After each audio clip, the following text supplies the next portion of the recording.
By having these arrangements where I'm with people that I'm comfortable with, I am able to fulfill the desire to connect, but also to fulfill my sexual needs to a degree that I actually want to, versus doing a one night stand where maybe I had fun, but I don't walk away very satisfied because I didn't get to explore the things that I really enjoy because I didn't feel safe or comfortable. Hello, and welcome back for another episode of Pretty in Kink. Today's topic is one I enjoy quite a bit. It is one of my all-time favorite styles of dating, and that is friends with benefits. I adore having friends with benefits. It is how I have spent pretty much all of my dating time over the last 3 years. I have been transitioning away from it over the last little less than a year or so, but for the most part, this is how I date, and I love it. And I'm here to tell you why you might love it or why you might hate it. But there really are a lot of really good factors that come along with this style of dating.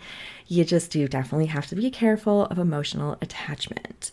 But first off, what is a friend with benefit? Everybody is going to have a little bit different of a definition for this, but generally speaking, it is safe to say that all around, a friend with benefits is somebody that you have a very casual relationship with that is also sexual. You may hang out casually and maybe go on some dates and you're having a sexual relationship, but there are no romantic feelings. And it can also be something that is casual that doesn't have a long-term commitment attached to it, which is why a lot of people like it. So why would somebody want to do the friends with benefits thing versus maybe just cruising the dating apps and having one night stands or diving into a real relationship? There's a lot of different reasons that people do it. A lot of people just aren't ready for a serious relationship. And so this is a nice compromise. If you are going through life transitions where maybe your life is not conducive to having a quote real relationship, it is an awesome way to still get connection with somebody. So maybe you're moving soon and like it's just not feasible to start something real right now. Or maybe your work life is just super hectic and you can't dedicate the time that a real relationship requires. Things like that can make the arrangement of friends with benefits a really wonderful arrangement. And then there's other people, honestly, that are just kind of lazy and don't want to do the dating thing. And, the comfort and the convenience of having a friend with benefits is just easy. And sometimes it's easier than putting the effort into real dating. So there are a lot of different reasons why people dive into it. I think there can be a misconception of it being sort of like almost like a slutty act. And it's not. I think it's a really cool arrangement. And of course, like everything, there are pros and cons. In my humble little opinion, I think the pros far outweigh the cons. There are so many benefits to it.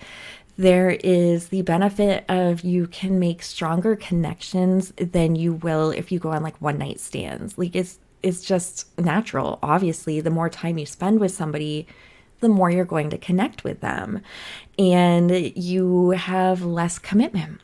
So if you are a commitment phobe, but still crave connection, it's a really nice way to find that compromise. And there is also the factor of just like me, who gets horrendous first date anxiety. It's just gross how nervous I get. And so it reduces that stress level of constantly having to meet new people. It gives you that comfort level. And you also have the comfort of feeling a little bit more secure in your sexual health, in that you're with a more consistent partner versus when you are having more of like the one-nighters or, just super brief interactions with people, you of course are going to raise your risk of different kinds of STIs. So when you have more consistent partners, even if you have more than one friend with benefit, you still have a bigger awareness of what is going on with their sexual health as well as yours, so long as you are communicating, which we will get to that. But that brings a really nice convenience factor as well. And then it's also for women especially, I think it's really great for having a better sense of safety. And what I mean by that is that the dating world can be kind of sketchy for women. And by kind of, I mean, it's kind of super fucking sketchy for women. And I know a lot of men don't have a full grasp on that. But for the ladies out there, you know what I'm talking about. So to have a more consistent partner or partners, you have a more secure feeling that you're not constantly going into a situation kind of on guard and having to be more aware of what is happening and your safety because you know the person, they're a friend. So that always feels good too. For me personally, like I said, the first date anxiety is the devil for me. It is so horrible. I want to throw up before every date. I am going to convince myself that I'm going to have explosive diarrhea. I'll probably have a panic attack. And I'm sure I'll never find parking. So what's the point of even going? Because who has parking anxiety? I do. It's so stupid. But there you have it. The main reason that I have adored doing the friends with benefits thing is because for a very, very long time, I was not ready to be in a real relationship. And I mean, not ready as in I was so emotionally fragile. I started diving back into the dating world 3 years ago. I had just come out of an incredibly toxic, emotionally abusive relationship that just left me a mess. And I knew that it wasn't safe for me to get into a real relationship with somebody because I wasn't there. Like my headspace was fucked up. I had a lot of damage done to me that I had to undo through therapy. And I just knew I wouldn't be a good partner. And I also knew that if I tried to date for real, so to speak, I ran a very, very high risk of falling into the same style of toxicity and potentially getting into another abusive situation. So I knew I had to set up parameters to avoid that. But I also, admittedly, am a very sexual person. Like, I want to have sexual relationships with people. I didn't want to be celibate. I wanted to still be getting out there and having physical contact with people. And I did still crave connection.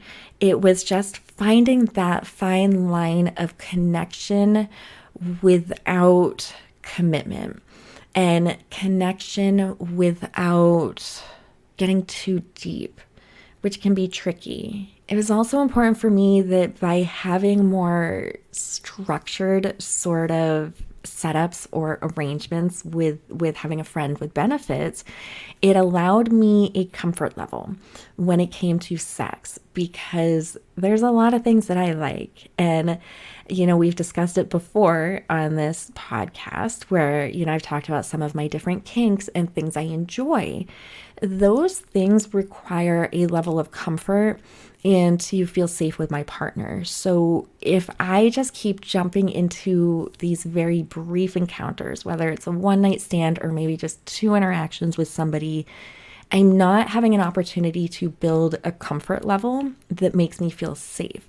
When I feel safe with a partner, I will explore and push my boundaries further and further and enjoy myself more. So by having these arrangements where I'm with people that I'm comfortable with, I am able to fulfill the desire to connect, but also to fulfill my sexual needs to a degree that I actually want to, versus doing a one night stand where maybe I had fun, but I don't walk away very satisfied because I didn't get to explore the things that I really enjoy because I didn't feel safe or comfortable. So for me, doing the friends with benefits just has been a very ideal situation. But there are certainly cons. I think the list of cons is much shorter than what the pros are. However, the cons, I think, have much bigger consequences because the number one con is you catch feelings. And at first glance, it might be like, well, big deal. You have feelings for somebody. It is a big deal. When you both kind of enter in this type of arrangement with the same expectations and one goes left and the other goes right, and you're not on the same page anymore. And that can be absolutely heartbreaking if you catch feelings for somebody and they don't feel the same. I mean, just ow, ow.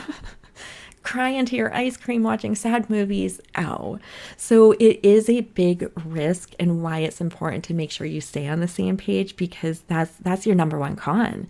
And it also can turn into a situation where you do start to feel a little bit more empty because you are having these barriers with connection. You're connecting, but not on a deeper level.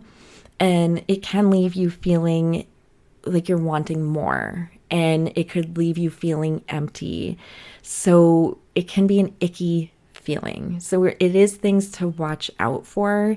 And that's why it is important to make sure you go into it with proper boundaries and expectations, which leads me to, how do you do the friends with benefits thing? It's going to be different for everybody because everybody is going to have a little bit of a different definition of what it is and what it looks like. But the number one thing when you start seeking these things out and you start entering into these kind of situations is, it's a big one. It's a capital C, communication. I know. But it's communication. You have got to communicate with each other and communicate often. You need to understand each other's expectations. With expectations, you've got to know what this is going to look like for you. Are you expecting to have sleepovers? Or for you, does this mean it is just sex? Maybe you just go over, you do your thing, you leave. Do you have a deep relationship, or do you want to keep it very superficial and not talk about the big things in life? Are you going to go on dates now and then? These are all things that you have to really understand from each other so that nobody is suddenly kind of blindsided by thinking one thing is happening when it's something else. You've got to communicate these things, and you've got to be very honest with each other from the start. What I did when I first started dating is I made it blatantly clear what I was looking for on the dating apps. And I point blank put on there that I'm looking for friends with benefits. I want somebody that will take me out every now and then ask me how I'm doing, and we enjoy each other's company on a sort of semi-regular basis.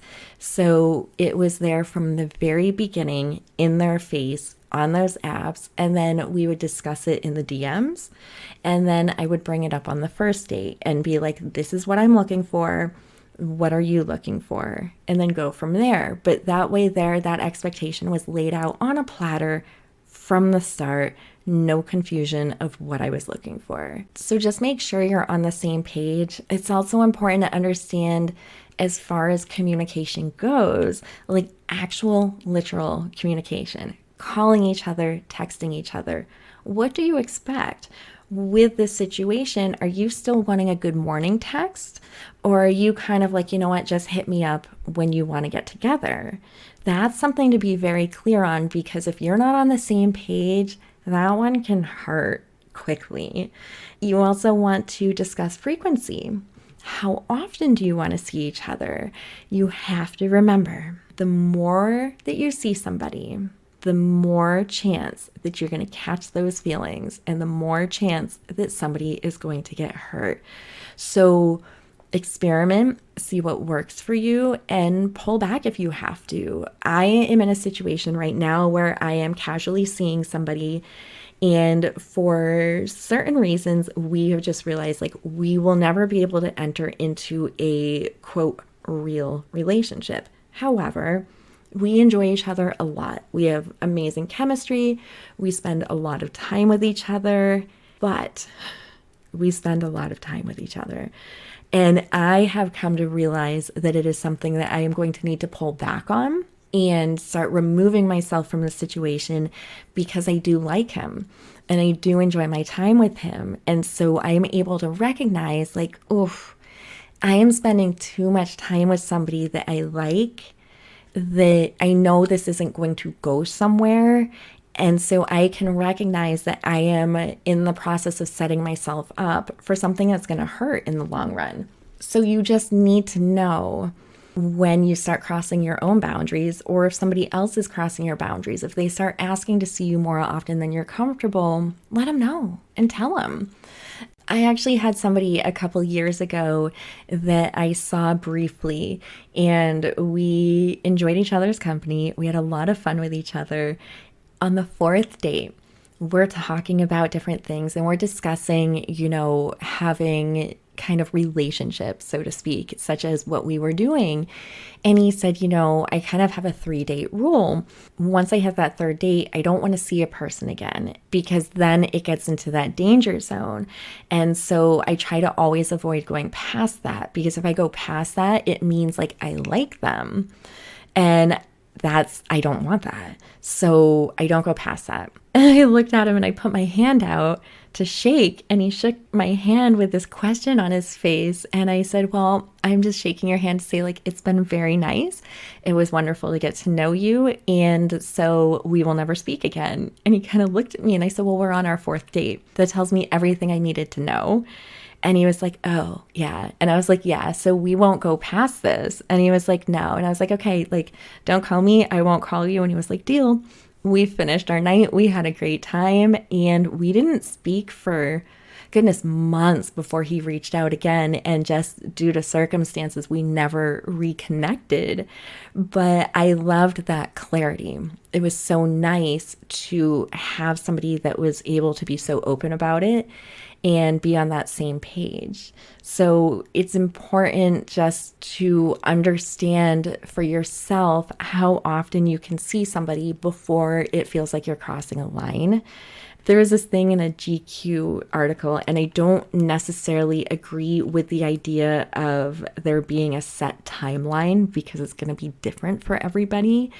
But what they said about friends with benefits was that a good rule of thumb was that it should last about 5 weeks, which was going to be just long enough to really master each other's G-spots, but not so long that you internalize their roommate's work schedule. And I really liked that. Again, I don't agree on the idea of 5 weeks, but it sets that tone of understanding if you start integrating yourself too much into their life, you might be getting in a little too deep where your feelings are going to end up being compromised. So just pay attention to that. Like I said, I had that one that we had the 4 dates.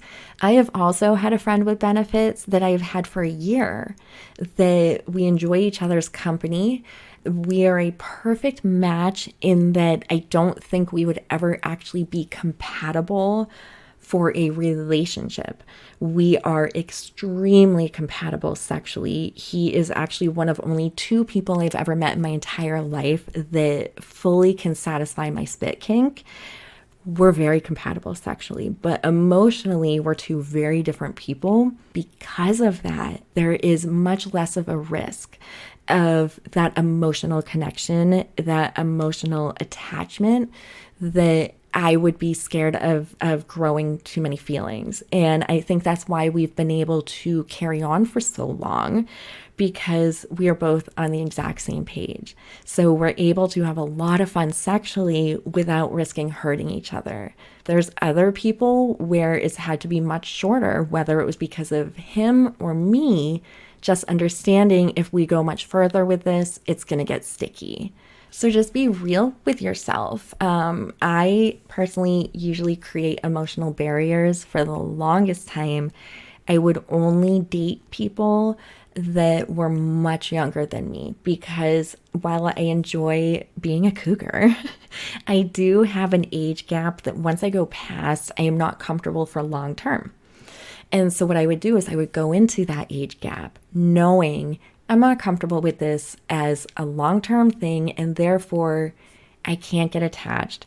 I won't get emotionally connected, and so I can still just have fun. So I was able to create these built-in barriers. And also just make sure with your communication that you are staying consistent with it, because things constantly change. So don't just have one conversation and then go, okay, there's our ground rules and we're done, because everything can change. I accidentally fell in love with a friend with benefits, and talk about sticky. I had my heart broken 3 different times with this man. And definitely this could have been prevented if I practiced what I preach right now and had more consistent communication with him. We had a big talk about things in the beginning and never again. And over the course of 2 years, guys, I fell in love, and I don't regret it. It probably is the realest love that I have ever felt in my life. But it didn't end well. It didn't end well at all. And all of that could have been prevented by communicating, which is why I press on that so hard and just harp you for that. So just communicate, communicate, communicate. And another top thing when you start doing friends with benefits is respect each other. You have got to have a level of respect. You've got to remember the word friends in friends with benefits, right? You're friends. You enjoy each other. It is not just like a fuck buddy. It's not just a one night stand where you might not even remember who they are in 3 weeks. This is somebody that you genuinely enjoy spending time with. So respect that. And if you maintain that level of respect, there are times where even when these arrangements end, you truly might have a really good friend that you still have, even if you are no longer having sex. Just treat each other properly. Don't ghost each other. You are entering into a type of a relationship. So you wouldn't ghost a friend, right? This is a friend with benefits. So it's even better than a friend because they're also giving you orgasms. So don't ghost them, and just be clear and honest with them. And part of the respect is also going to be when we look at that big con of catching feelings, right? 9 times out of 10 with friends with benefits, one person's going to catch feelings, not both. When that happens, if you are in this arrangement and your friend comes to you and says, hey, I need to talk to you. I think I'm feeling things. I think I like you. I think I want more. And you're not feeling that, and you're not feeling like you want that, you have got to be honest with them. And you have got to have enough respect that if they are not able to remove themselves from the situation, if they are not able to stop the situation, you've got to have enough respect for your friend to be the one to end it, because they're just going to hurt even more. Even if they say, oh, okay, you don't feel the same. That's okay. All right, I can still keep doing this. I know you don't feel the same. I will just kind of ignore my feelings. I call bullshit. Bullshit. You can't. It's just not going to happen, and it's just going to hurt more the longer it goes on. So respect them. If they can't walk away from you, you've got to be the one to walk away. And you also have to respect each other when it comes to sexual health, and make sure you understand what the other is doing. Because one of the benefits of having a friend with benefits is, like I said earlier, you have a better sense of your sexual health because you're not having maybe as many partners as you would if you were doing the one night stand thing. But you still have to understand, what is your partner doing? Are they going out and having a lot of one night stands on top of your arrangement? Do they have other friends with benefits? For me, for the longest time, I like to have 3 people kind of in the mix at once. So I would make sure when I was dating these people to inform them, make it clear to them that they were not the only one. So they understood that there were other people in the mix. And so that gives everybody an opportunity to decide how to move forward when it comes to sexual health and using protection and making sure to test more often. So that is a key thing that you really have to think about and discuss. Never assume you're the only one in the mix, ever. I never assume, even forget about friends with benefits. Just when I begin dating somebody, unless there is a conversation about exclusivity, I am always going to assume there are other partners that this person is seeing. And so I try and take precautions and, take care of my own sexual health with that in mind. So always remember that. So yeah, friends with benefits. I am pro friends with benefits. I will champion it for everybody. I think it's great. But like I said, oops, I did fall in love, and ouch, it really, really hurt. So I am pro friends with benefits, but I also know that I have to walk a very fine line because I can get emotionally attached even when I don't want to. But I have also made very good friends throughout the years from this, people that I still talk to this day. And I love that.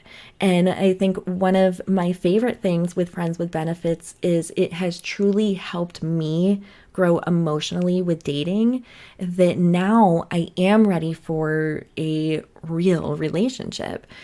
The transition has been much harder than I expected, I will admittedly say. I have been slowly kind of changing the way I date over the last, I don't know, maybe like 9 months or so. And the transition certainly has been kind of confusing for me because I have spent so much time creating barriers.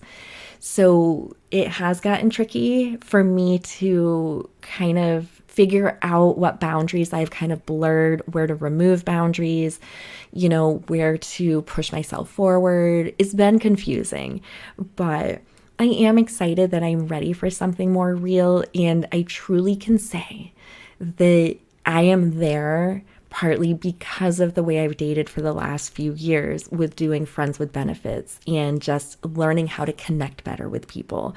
I wouldn't have been able to learn that through having much more casual interactions with people, but by doing the friends thing, it was a way for me to almost like practice over and over and over again what emotional connection looks like, because it was so foreign to me. So it's been a wonderful thing for me.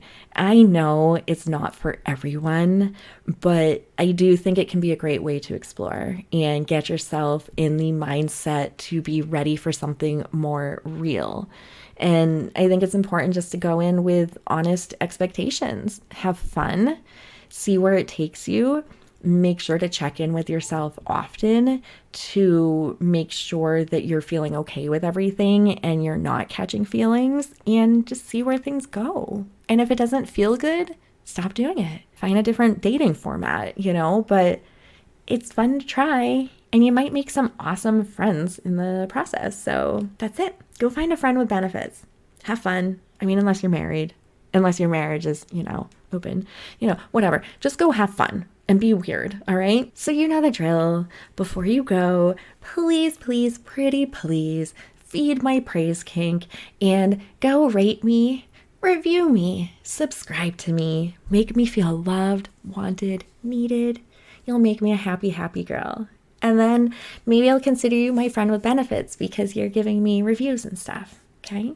So that's it. Go get out there, be the weirdest weirdo you can be, make me proud, and I will see you guys next week. I'm okay. I'm all right. I'm okay. I'm all right. I'm all right. I'm okay. I've got the caffeine zoomies now. Caffeine zoomies. Speaking of, proudly sponsored by Brewed Monday Coffee, generously giving me the caffeine zoomies to get me through these episodes and provide bloopers. Thank you, Brewed Monday Coffee. I didn't even mean to do that. Boom. There's a sponsored little ad. Welcome, welcome, welcome to your favorite place called Pretty in Kink. What am I doing? No, I don't like it. I don't like any of it. I think it was a Muppet in another life. Cute one, like the little shrimp. Pepe the prawn. I liked him. He was my favorite. Hello, and welcome to another episode of Pretty in Kink. Today, I can't get my intro right. That's what we're doing today. We're just going to say hello. Welcome to Pretty in Kink. 20 different ways. Hello. Welcome to Pretty in Kink. Okay. All right. It's fine. It's fucking fine. It's fine. We got this. I'm all right. You're all right. We're all right. We got this. Today, we're talking about and what? That was stupid. Today, we're talking...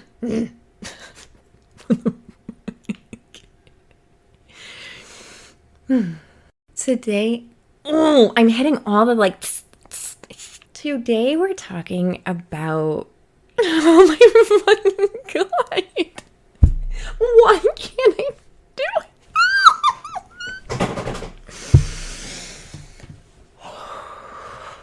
Okay. All right.